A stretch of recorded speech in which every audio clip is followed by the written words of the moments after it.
Hey guys, so this is going to be a slightly long video, but it's probably the only video you're going to have to watch, I hope, because I made so many mistakes in incubating and trying to hatch eggs that you should have no problem learning from all the things that I did wrong. Now, I also looked in all different places trying to figure out how to do this myself. I had no clue.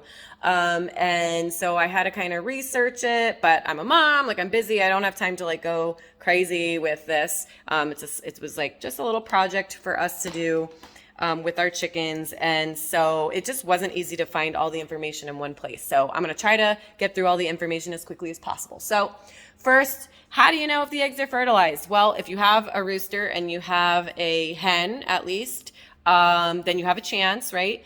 And if the hen looks a little bald in some places, most likely the rooster's doing his job. You might have some fertile eggs. You really won't know until you put it in the incubator and start trying to see maybe around day 4 if something's growing in there. So what kind of eggs to pick? So I would recommend, and we'll talk about candling in a minute, looking in the eggs before you incubate them to see if there's any cracks. Can you even see inside it? Because it makes it really difficult just during the process if you can't see inside the egg because it's too dark. So those might be some things that you look at. You cannot use any cracked eggs. I kind of tried and then I found out that they explode. And so I decided, let's take those out because that's gross. Plus you don't want to incubate an egg the whole time and then it dies. It's sad. So, just get rid of those eggs. Okay, here's the really important part that no one told me and I couldn't find it anywhere and it wasn't explained. So you need to incubate all the eggs at the same time. You have to put them in the incubator on the same day or maybe within a day or two. It's going to make it so much more complicated. I really would suggest putting them in at the very same time. So, obviously you may, we were having problems with our chickens eating the eggs, so I wasn't able to get enough eggs in one day. So what you would do is you store the eggs for, I think it's up to 5 or 7 days, and you could double check that online. You store them and then you put them in the incubator at the same time. So you collect them throughout, over the course of 5 days or whatever. I even put mine in the refrigerator, which is a no-no. I washed a couple of them, which is a no-no. They still did grow. I don't know if those will hatch. I should have marked which ones those were, but they are growing, which is pretty interesting. So, that they're probably more resilient than we think. But you are not supposed to wash them. You're not supposed to put them in the refrigerator during storage. I just kept mine at room temperature, but you can look more information up about how to store your eggs prior to incubating. But that's the key, is putting them in the incubator at the same time, or it gets very, very complicated later. So, let's see, I have some notes here. So, okay, so there's a few things that the incubator does. I just got a couple off of Amazon. Beware if you wanted to take a look at them and see how they work. I was not able to return one of them because I don't know, maybe it has a battery or something. So I didn't look at the return policy, but it wasn't very evident. And then when I went to return it, because I was like, I don't really like it, I could not. So just beware of that. They have a few things happening. So here, this one is, I think, called the little train. It only holds 8 eggs, has some little holes at the bottom that you put the eggs in, has some other holes. I guess those are for quail eggs. This thing came with it. You add water into those little holes. That keeps humidity. So humidity is one of the things you need in your incubator. The other thing it came with is this spray bottle. During the last 3 days, it says to spray them. However, I've also seen in places that you're not supposed to open it up because it will drastically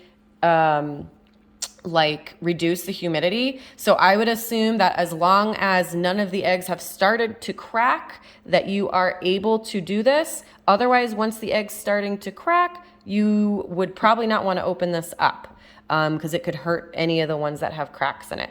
So the other thing with this is the temperature. So you just press set when you get it. You go up and down around 100 to start incubating your eggs, and between 55 to 65 to start incubating your eggs. The reason I have different numbers here is because we're hatching soon. So once you're hatching, you would change it to maybe 99 or 99.5, hard to tell. I've seen different things. And then you have to raise the humidity up to 65 to 75. I live in a desert. It's hard to keep the humidity in there. I added a lot of water in the bottom, as much as I could get.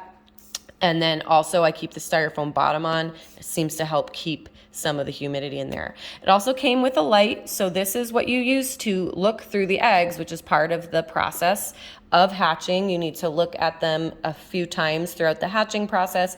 Usually your incubator will come with some instructions about which days to do that. I think like either 4 or 7, and then about halfway through, there's a couple of different times so you can make sure that it's developing. I also recommend to look at them before you put them in the incubator to see if you can, one, see through the egg at all, because you may decide to go with ones that are more see-through. It's more fun to be able to see what's happening inside. The dark brown eggs are really hard to see inside, sometimes the blue eggs, but the blue eggs are cool. You want to have that breed or whatever, so you may put some in there anyway. But that's just, something for you to decide. And if they have cracks in it, you'll be able to see it right away. You can discard those eggs, or they may explode in your incubator, which I found out later. So let's see what's next here. So we have the humidity, we have the temperature, and then we also have the turning of the eggs. So the problem with this incubator is the windows are small, not very fun to look through for hatching. There's little holes in the bottom, which worry me about when the chick comes out, maybe falling in there. And then that's really the only problems I have with this one, because this one has humidity, and then this is not a very good light. I had to use a headlamp, which I put my hands around like this, and I put the egg on top, and I wobble it around a little bit to see inside, and gently. That worked better for me. This was not able to illuminate the eggs enough. This one, I love the big window. I love the grate on the bottom so that when they hatch, they can walk around. This one has an automatic turner. I've only noticed it turn a couple times automatically, so I've been turning them on my own. Hopefully they do turn automatically, because that would be helpful. But the con with this one is the humidity. I have no way of knowing, unless I buy like a separate piece, to know if this is doing its job. It's supposed to be automatically refilling. I just don't know. This one I got for about like $47. This one I got for about $35. So I'd say for $10 more, this one's better. But you'd probably want to somehow know the humidity, because you just never know like what's happening in there. Other than that, I like this one. It fits also 12 eggs. So that's just a little bit about these two different types of incubators. So maybe, you can use that information to choose one, hopefully. And also the turning. So you notice this one turns them that way. I had to manually turn these eggs. In the video, it says to just like tilt them one way, tilt them the other way. So I don't know which way is the correct way. I guess as long as they're moving a little bit, that's good. And then during the last 3 days, so it's about 21 days to hatch, the 19th day or 18th day, you stop turning the eggs, which these ones I have in here are not being turned. They're kind of in a lockdown phase, where you don't want to open the incubator as much as possible to keep that humidity. And especially, you can open it up maybe just shortly, but once they start cracking, you cannot open it up. Even if the chick hatches, you really got to wait till both of them hatch if they're cracking around the same time. So if this chick hatches and he's out, and this one hasn't started cracking yet, I'll probably pull him out. But if this one starts cracking, then we got to wait like even a whole day, or I think you can even look it up online. I think it says up to 72 hours they can be without possibly water, as long as it's humid enough in there. But we'll just talk about the hatching, what I learned, in just a few minutes. It's important to remove the dead eggs, guys. So you got to candle them, and you got to look through them. Look at some pictures online. It's really hard to tell, so it's going to be up to you to try to figure it out. But I'll show you a little video here in a second. I was able to see some kind of dot, going on, and some veining around 4 or 5 days, and then a few days later you see some moving things happening in there. So I'll show you an example of what I was able to see. I haven't been able to identify a dead one yet or a clear one. All of mine were fertilized, but it is important to take them out because they could explode later on. So here's that. If you have another one. It's much more clear when you're looking at it in person, but you can see the veining and little something growing.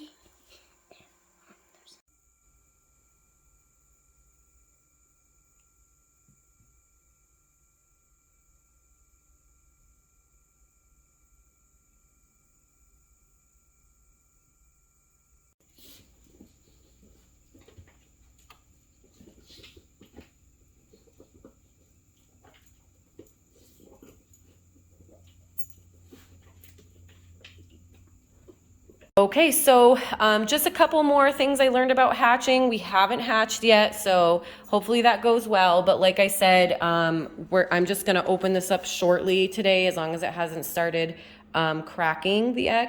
And I'm going to just give it a quick spray because that's what the instructions say to do for this incubator. But once they start cracking, I really cannot start opening that thing up from what I'm hearing online. Also, a little tidbit is, like, before you start the hatching phase, put a lot of water in there and get the humidity up really, really high, because you're not going to be able to open it possibly, and you don't want to be like low on humidity and then they get dehydrated, especially if the chick has to hang out in there for a while until the other one hatches. And then don't mind my dog making noise in the background, but Waffle, really? So once the chick comes out, I guess you want to leave them in there until they fluff up. It would be really nice to have them hatch in here where you can see. Once they fluff up a little bit and look dry, then you can take them out. Otherwise, they say to leave it in there. It seems that they don't need, because they have nutrients, they don't need like food or anything for maybe a day or something. So they should be okay, but I mean, I want to get him out of there as soon as he looks healthy. So hopefully I'm able to do that.